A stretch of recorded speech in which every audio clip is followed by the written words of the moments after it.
Hello friends, good morning. Manti Shah ব্লগে তোমাদের সবাইকে স্বাগত। আর আজকে সকাল সকাল ব্লগটা চালু করে দিয়েছি।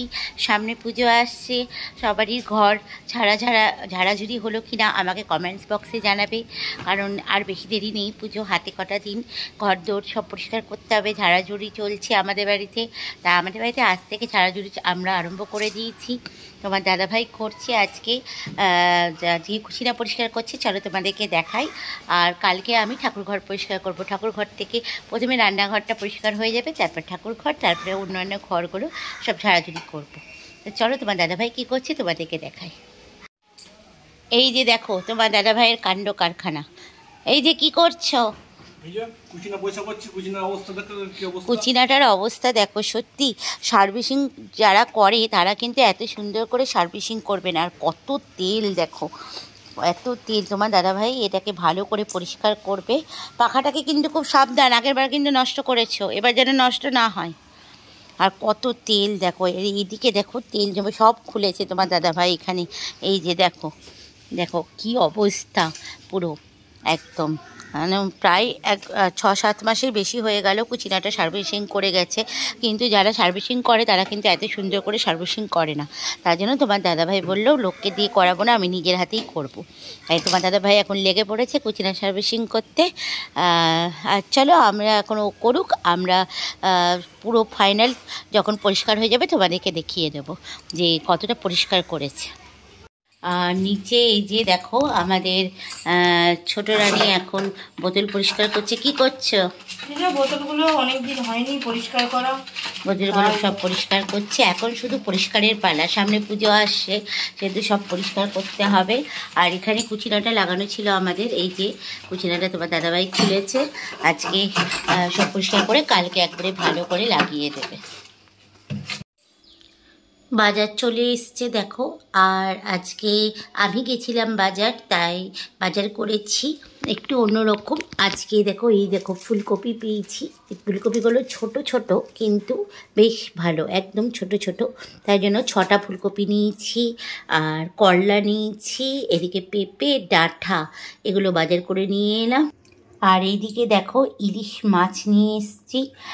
বাজারে ইলিশ মাছ দেখতে পেলাম, তার জন্য ইলিশ মাছ নিয়ে এলাম। আর এদিকে চিংড়ি মাছ, কারণ তোমার দাদাভাই চিংড়ি মাছ ইলিশ মাছ খায় না, তার জন্য ওর জন্য চিংড়ি মাছ নিয়ে এসেছি, আর আমাদের জন্য ইলিশ মাছ।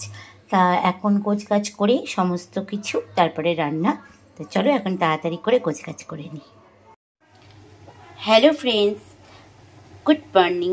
চলে এলাম আবারও একটা নতুন রান্না নিয়ে তোমাদের সামনে শেয়ার করব বলে। আজকে আমি বানাবো হচ্ছে সর্ষে ইলিশ। তা সর্ষে ইলিশ বানানোর জন্য কী কী উপকরণ লাগছে চলো দেখে নিই। তো এখানে শিলের মধ্যে আমি 1 চামচ মতো সর্ষে নিয়েছি, আর 1 চামচ মতো এখানে আমি পোস্ত নিয়েছি, আর নিয়েছি এখানে স্বাদ মতো লঙ্কা। ঝালটা তোমরা স্বাদ মতো দেবে। এবার আমি সব শুদ্ধ একসঙ্গে ভালো করে বেটে নেব।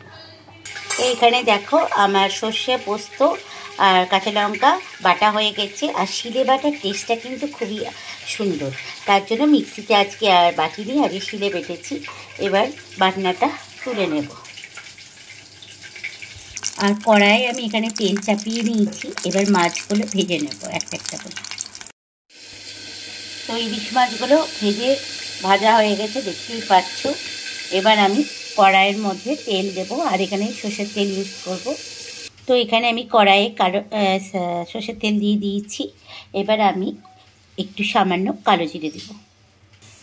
এখানে আমি 1 চামচ মতো ছোটো চামচের কালো জিরে দিলাম। এবার একটু ভালো করে নেড়ে নেব। এবার যে বাটনাটা আমি বেটে রেখেছিলাম, সেই বাটনাটা এবার এর মধ্যে দিয়ে দেব।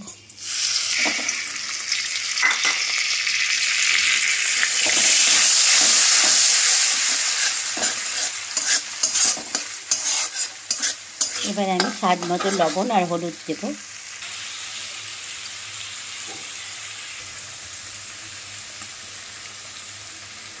এবার মশলাটার সঙ্গে ভালো করে সব মিশিয়ে নেব। যেহেতু এটাতে সর্ষে পোস্ত আছে, সেহেতু মশলাটা কিন্তু আমি বেশি ভাজবো না, একটু হালকা তেলের মধ্যে নেড়ে নিয়ে আমি জল দিয়ে দেবো।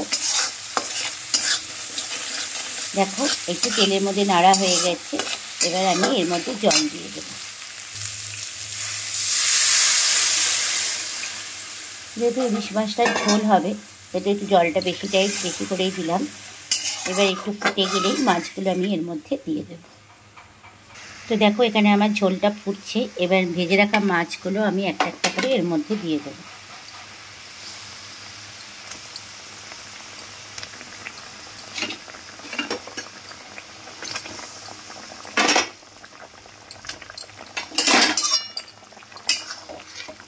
এবার মাছগুলো দিয়ে আর একটু ফোটাবো।